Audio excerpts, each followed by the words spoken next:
ഇറാന് മേൽ പുതിയ നീക്കവുമായി അമേരിക്കയും യൂറോപ്യൻ രാജ്യങ്ങളും വരുന്ന ഓഗസ്റ്റ് അവസാനിക്കും മുൻപ് ഇറാൻ ഒരു ആണവ കരാറിൽ എത്തിച്ചേരണമെന്നുള്ള അന്തിമ മുന്നറിയിപ്പാണ് നൽകിയിരിക്കുന്നത്. അതിനു മുൻപ് ഇറാൻ ഒരു ധാരണയിൽ എത്തിയില്ലെങ്കിൽ US നേതൃത്വത്തിലുള്ള രാജ്യങ്ങൾ കർശന നടപടികൾ ഇറാനെതിരെ സ്വീകരിക്കുമെന്നാണ് അമേരിക്കൻ വാർത്താ വെബ്സൈറ്റായ ആക്സിയോസ് വെളിപ്പെടുത്തിയിരിക്കുന്നത്.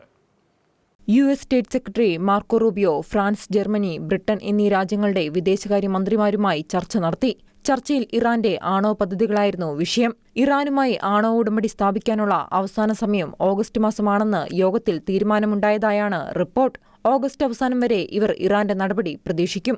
ഇറാന്റെ ഭാഗത്തുനിന്നും പോസിറ്റീവായിട്ടുള്ള പ്രതികരണം ഓഗസ്റ്റ് അവസാനം വരെയും ഉണ്ടായിട്ടില്ലെങ്കിൽ കർശന നടപടി സ്വീകരിക്കാനാണ് US-ന്റെയും ഫ്രാൻസ്, ജർമ്മനി, ബ്രിട്ടൻ രാജ്യങ്ങളുടെയും തീരുമാനം. തന്നെയുമല്ല, ഇറാനെതിരെ സ്നാപ്ബാക്ക് നടപടി പ്രാബല്യത്തിൽ വരുത്താനും നീക്കമുണ്ടാകും. 2015 എടുത്തുമാറ്റിയ UN സുരക്ഷാ നടപടികൾ വീണ്ടും പ്രാബല്യത്തിൽ വരുത്തുന്ന സ്നാപ്ബാക്ക് മെക്കാനിസം യൂറോപ്യൻ ശക്തികൾ ഇറാനെതിരെ പ്രയോഗിക്കാൻ തയ്യാറാകും. അതുപോലെ തന്നെ UN സുരക്ഷാ കൗൺസിൽ അധ്യക്ഷ സ്ഥാനത്തേക്ക് റഷ്യ എത്തുന്നതിന് മുൻപ് തന്നെ റഷ്യയുടെ ഉറ്റ സുഹൃത്തായ ഇറാനെതിരെ നടപടി സ്വീകരിക്കാനാണ് യൂറോപ്യൻ രാജ്യങ്ങൾ ശ്രമിക്കുന്നത്.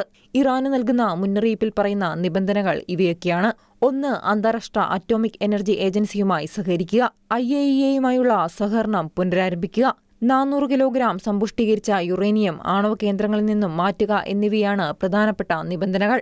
അതേസമയം ഇറാനെതിരെയുള്ള US-ന്റെയും യൂറോപ്യൻ രാജ്യങ്ങളുടെയും നിലപാടുകൾക്കൊപ്പമാണ് ഇസ്രായേലിന്റെ നിലപാട്.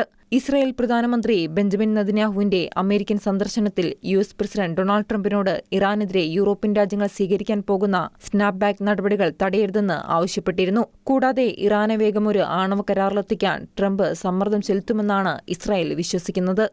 International desk, Shekinah news.